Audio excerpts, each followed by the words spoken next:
Hi friends, welcome back to the Daily Bible Project podcast, and we're in episode 192, which is season 2, part 123 of our journey together through the entire Bible, chapter by chapter, verse by verse. Lord willing, I hope you can stay with me for as long as we can do this together and hopefully work through the whole Bible. I'd like to remind you of where we finished last time. We're in Genesis chapter 16 and we're hearing the story of Hagar and Ishmael, predominantly in this closing section, second half of chapter 16. So let me just remind you of where we finished last time. The text told us in verse 6 that after Adam had slept with his concubine, on Sarah's prompting, remember, then this happened. It says, then Sarah mistreated Hagar, so she flew away. So, what a mess. I don't know any other way to say it. Sarah failed as a wife, Hagar failed as a maid, and Abraham failed as a husband and a man as well. That describes this entire situation. So at this point, we see Hagar flees the scene. Now, the next part of the passage we're going to look at today describes the intervention of God. We know that if this mess is going to get cleaned up, it's such a tricky one that God's going to need to get involved. So let's look at the next couple of verses, chapter 16, verses 7 and 8, which tells us this. The angel of the Lord found Hagar near a spring in the desert. It was the spring that is beside the road to Shur. And he said, Hagar, slave of Sarai, where have you come from and where are you going? I'm running away from my mistress, she replied. Now, I think the question the angel of the Lord asks, he already knows the answer to. The Lord didn't ask to seek information. I believe he's asking Hagar in order to get her to think about it and bring her to a point of self-awareness, I suppose I could describe it as. And her reply is, I'm running away from my mistress Sarai. Now, by the way, Hagar was an Egyptian, remember that, and the fact that she's on the road to Shur means she's heading back to Egypt. But we'll talk more about that later. But for the moment, I want to take a little bit of a segue and comment about this use of the term, the angel of the Lord here. I'm of the opinion, and so are a vast majority of the commentators, that this little phrase, angel of the Lord, in this passage is referring to the pre-incarnate Christ, because the term used has a particular inflection that refers to the salvation aspect of the purpose and the will of God.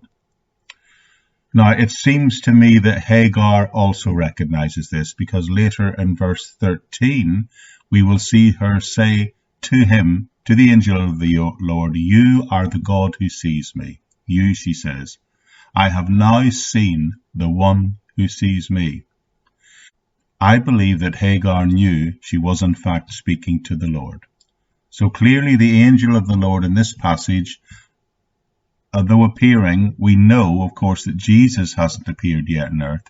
So theologians, what they call, in this case and in a few cases like this is an appearance of the pre-incarnate Christ, or a Christophany, to give it its old-fashioned name. Now, the phrase angel of the Lord appears 48 times in the Bible, so don't make the mistake of looking at it and every time you see it thinking that it's talking about Jesus. On some occasions, it's just referring to a messenger from God. And we know that, of course, because the term angel simply means messenger. But there are some passages where it is generally agreed that something else is going on, and this is absolutely recognized as one of those passages. And in this occasion and a few others, it's talking about the appearance of the pre-incarnate Christ. So the angel of the Lord, on this occasion, he appears and he gives Hagar some instructions. So I'll pick up the text in verse 9, and it tells us this. Then the angel of the Lord told her, go back to your mistress and submit to her. The angel added, I will increase your descendants so much that they will be too numerous to count. The angel of the Lord also said to her, you are now pregnant, and you will give birth to a son. You shall name him Ishmael, for the Lord has heard of your misery. He will be a wild donkey of a man. His hand will be against everyone, and everyone's hand against him. And he will live in hostility towards his brothers. That's finishing at verse 12. Now, I want to talk about some of the details going on here that I believe bring this passage right up into the 21st century. In the first place, he says to Hagar, go back to your mistress. That's the will of God for you, and that's what I want you to do. But in the meantime, I'm going to tell you that this pregnancy that you have, it will lead to the birth of a son. Now, this is before ultrasound, of course, so she would have had no way of knowing at that point whether she was going to have a male or a female child. But you're going to have a son, the Lord says, and I'm telling you to name him Ishmael. Now, the name Ishmael simply means God hears. So he's saying, I want you to name your son in such a way that you will never forget what I've told you today. But he then warns her, that son's going to be a bit of a wild, untamed animal. He's going to wreak havoc everywhere he goes. Everybody's going to be against him, and he's going to be against everybody. So that raises the question, who Ishmael represents? Who is Ishmael the father of today? Well, the answer to that question is the Arab nations. Now, I want to be clear here. Don't worry, I'm not some Christian Bible teacher making an unsubstantiated claim here. Absolutely not. In fact, in the Arab world, they also claim on both biblical and Quranic authority that they are indeed the children of Israel. But what this tells me, you know that conflict in the Middle East between Jews and Arabs? Well, it started here 4,000 years ago when a lady called Sarai came up with a bright idea that her husband Abraham should spend one night in a tent with another woman.